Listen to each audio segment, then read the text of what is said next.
Hello everyone. Welcome to today's sections. My name is Kuo-Chen Lee. Today we are going to introduce you search engine optimization. Let you use SEO to promote your website. We will show you a good working knowledge of business website design and search engine optimization SEO. SEO has become big business lately because so many people want to be first in the search engine results. But you don't have to pay much money to achieve that. In these sections, we will show you how to use SEO to improve your rankings. Here are today's outlines. To do a better SEO, we have to start with a good web design. So first, we will talk about how to design a website. We will show you a well-structured website design and the important website elements. Along with that, we will discuss some business page design principles.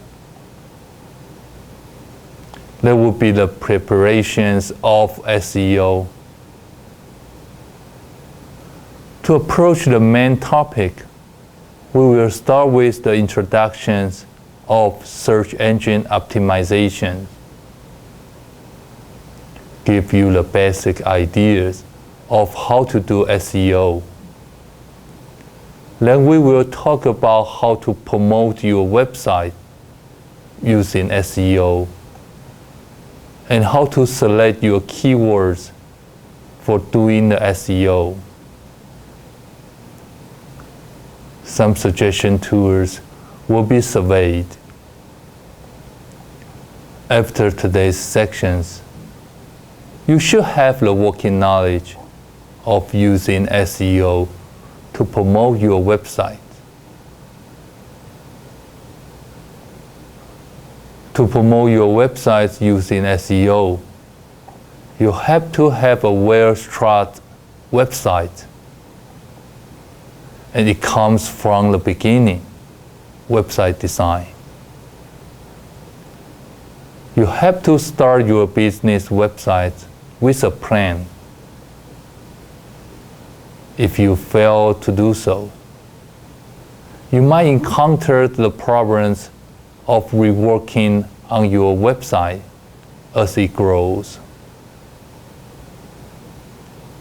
And you will waste too much effort putting up terrific pages that had to be totally reworked. And business websites should focus on layout and navigations topics. We will look at in overview first. Clean layouts and intuitive navigations are important to any web business site. To facilitate navigations, the common way to do it is to use a menu bar of links at the bottom of every web page. The basis of a website is, of course, just a single page, the home page. And make sure it loads fast and make it as visually appealing as you can. And business websites vary widely. Of course, but a popular option is to have product web pages. one per offered product or service, and all accessible from the home page using links or menus of links.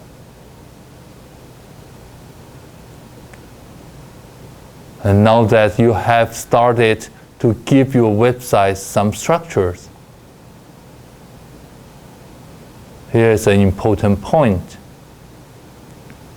When you attract customers by having them click on an ad, called a click-through ad, you can't just have them land on your homepage. Instead, make sure they land on the page that covers the products they are looking for. The page they land on after clicking an ad is called the landing page. The landing page should draw users into the product or service they are looking for.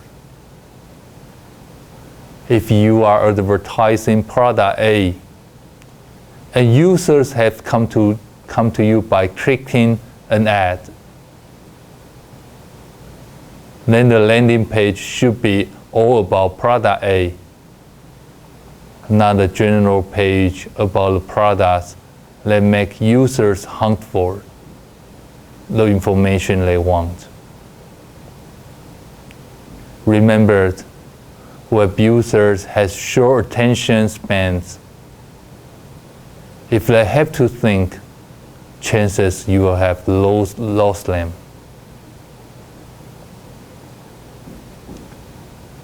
And many business sites also have a shopping cart and checkout sections, accessible from the product or service pages. And many business sites let you search from the home page or any product page for other product pages, as shown in the slide. In addition, it's a good idea to have a contact page, even if it is just a collection of mail to URLs, which run the risk of being harvested by robots and added to spam mailing list. And not those most nothing email phones, it's also essential to have a help page or assistance, even if it is just a frequently asked questions FAQ list. That's really not a good idea for websites that have no help systems and tell users to post their questions on their user forums. It gives the impressions they don't care about you. And even in the best case, there will be a delay of days before you get an answer. As shown in the slide, that's the layout of a basic business website. And yours could be more or less complex, but these elements are very familiar to website surfers. They'll expect them when doing business with any substantial company. Some business sites have hundreds of thousands, even millions of web pages. Think Amazon. Of course, and many more elements are available.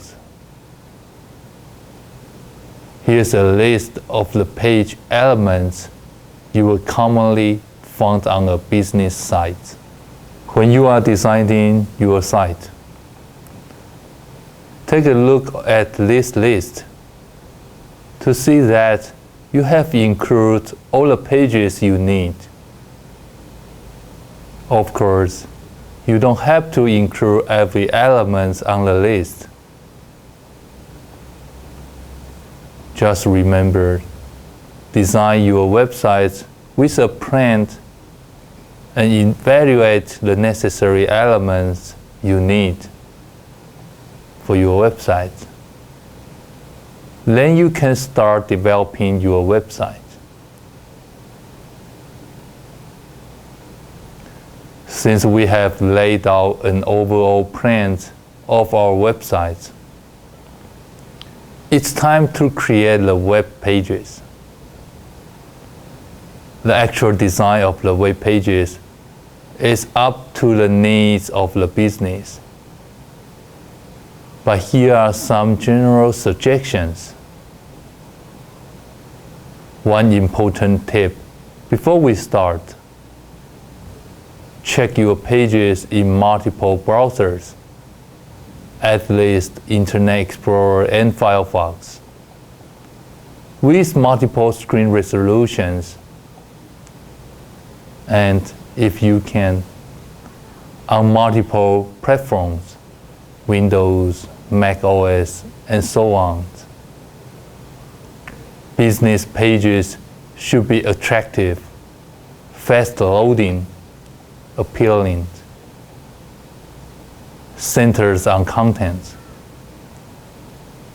and not gimmicks, and have a strong visual focus. Not a lot of disparate elements. Avoid very complex designs. Here are some general suggestions. It is better to use a white or light pastel background, because light background will make your content stand out. And keep a uniform theme throughout the site. And place the company logos on every page. And don't use text on top of a multicolored background. Let it blend it into or clashes with. Remember to use dark text on light backgrounds, which is easier on the eyes than light text on dark backgrounds. And it is better to avoid too much animations, and unless you really want it. Music, let's start with itself when the page loads. And do not use pop-ups or keep them to a minimum. Especially nowadays, the internet browsers are set to block pop-ups in default. One of the very important tips: keep image sizes small. You can get graphics programs that reduce the number of colors used, and so on, to make the images load faster. Moreover, remember to avoid too many frames. Using 2 is okay if you need them. Don't expect the user's browsers to have wheel fonts installed. If you want to use obscure fonts, instead embed an image with the text. And it is suggested that to use the same font throughout your site, and make sure your page will work in multiple browsers. Although nowadays the browsers all claim that they are compatible with certain standards, in fact, still lots of differences among them.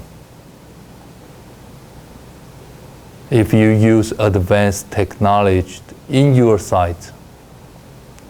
Make sure your pages still work well with people who have older browsers, and use width and height attributes for images. Not only will your page load faster, but also the page won't scroll around as the browser displays the images.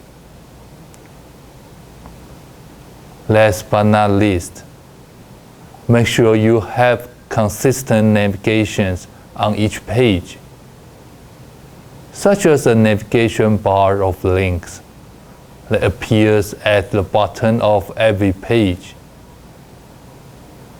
At least, have a home link or button on every page.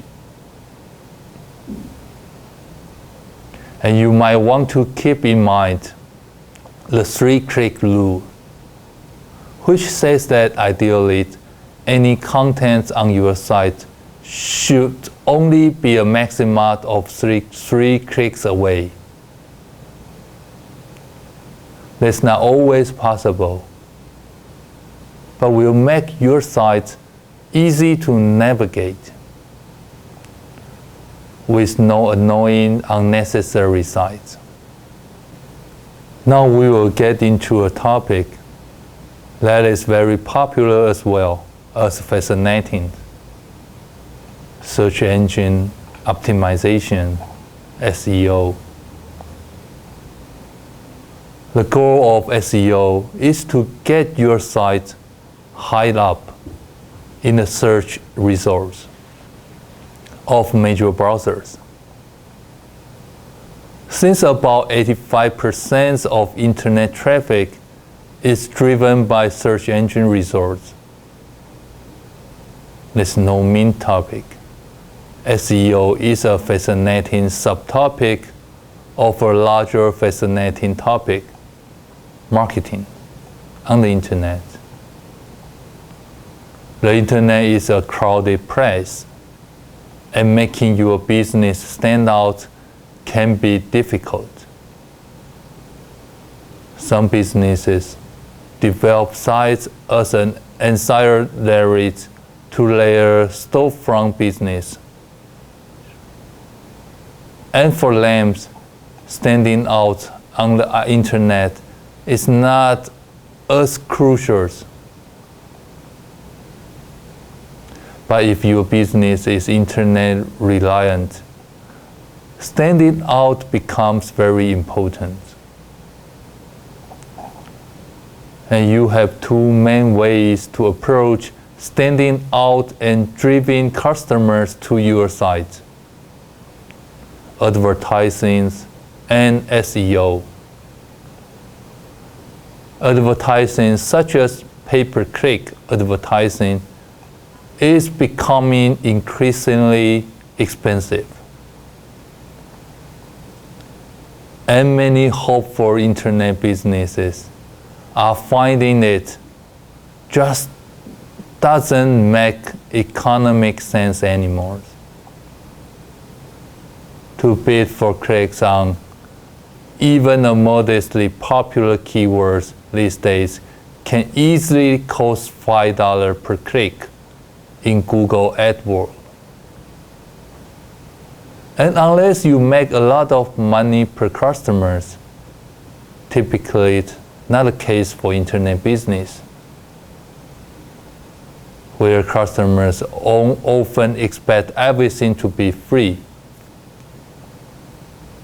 The majority of pay-per-click advertisers who are trying to make money solely from the internet are losing money these days. And the other main option is SEO. That is, making your site rise in the search engine results list for free, so that surfers will click on and navigate to your site.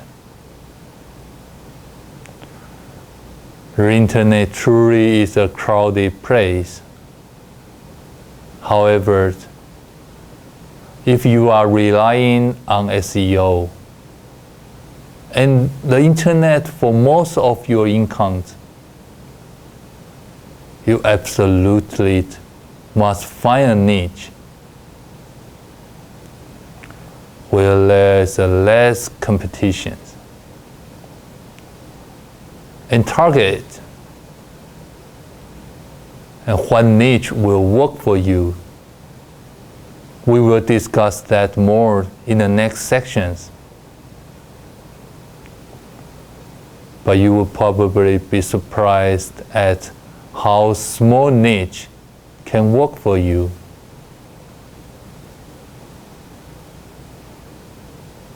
SEO is all about optimizing your search rank based on a keyword or a set of keywords that the users enters into the search engines. So you can start the process with a site or a page and a keyword or a set of keywords. Then optimize your page or site for those keywords. But if you have thought about what the right keywords is for your SEO and can't come up with anything, how can you find the right keywords?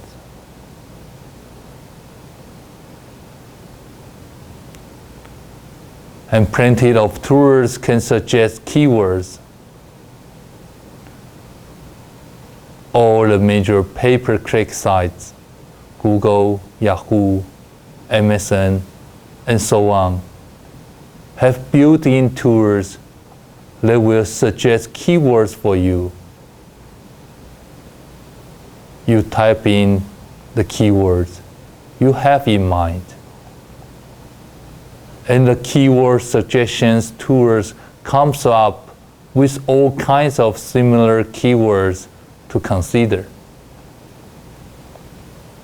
Remember, SEO is all about optimizing your web page or site for specific keywords. So how you tune your pages depends on what keywords you select. On the slide, we show you some online keyword suggestion tools.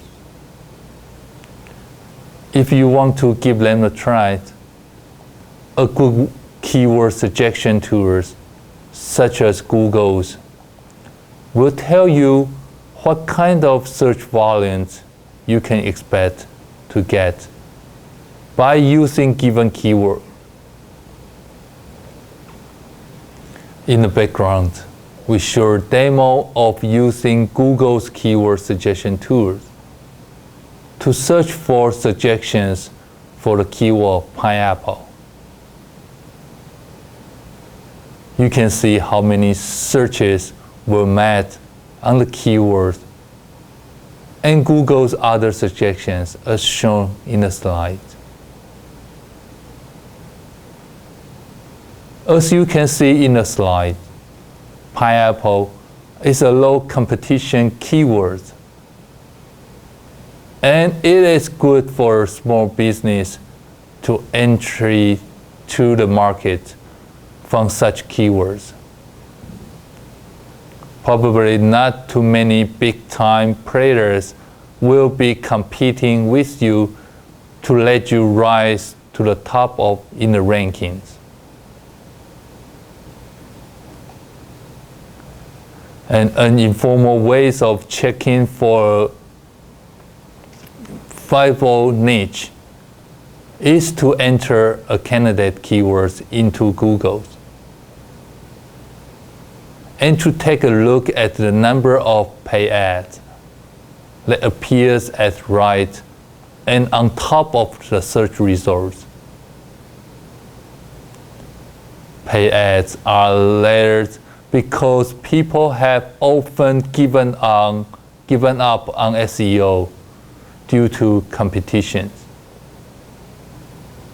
and they want to attract your attentions, you want some pay ads. But not too many. Too many means the niche is closed. A couple pay ads are fine.